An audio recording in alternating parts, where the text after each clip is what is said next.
ഓരോ വരനും വധുവിനും മനോഹരമായും വ്യത്യസ്തമായും അണിഞ്ഞൊരുങ്ങുവാൻ Emmanuel silks അവതരിപ്പിക്കുന്നു വെഡ്ഡിംഗ് ഫെസ്റ്റ്. വെഡ്ഡിംഗ് പർച്ചേസ് നടത്തുന്നവരിൽ നിന്നും നറുക്കെടുപ്പിലൂടെ ഭാഗ്യശാലികൾക്ക് മുഴുവൻ തുകയും തിരികെ നൽകുന്നു. Emmanuel silks, M space shopping centre, മേലെ പട്ടാമ്പി.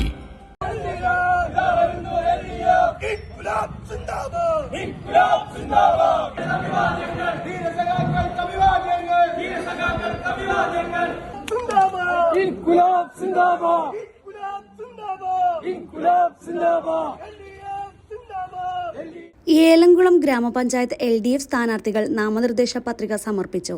18 വാർഡിലേക്കുള്ള ഏലംകുളം പഞ്ചായത്തിലെ മുഴുവൻ സ്ഥാനാർത്ഥികളും LDF നേതാക്കളായ P. ഗോവിന്ദൻ പ്രസാദ്, തെരഞ്ഞെടുപ്പ് committee convener S. Sreeraj, CPI നേതാക്കളായ MR Manoj, AP Vasu, CPIM local secretary M. Somasundaran എന്നിവരോടൊപ്പമാണ് പഞ്ചായത്ത് സെക്രട്ടറിക്ക് മുൻപാകെ പത്രിക സമർപ്പിച്ചത്.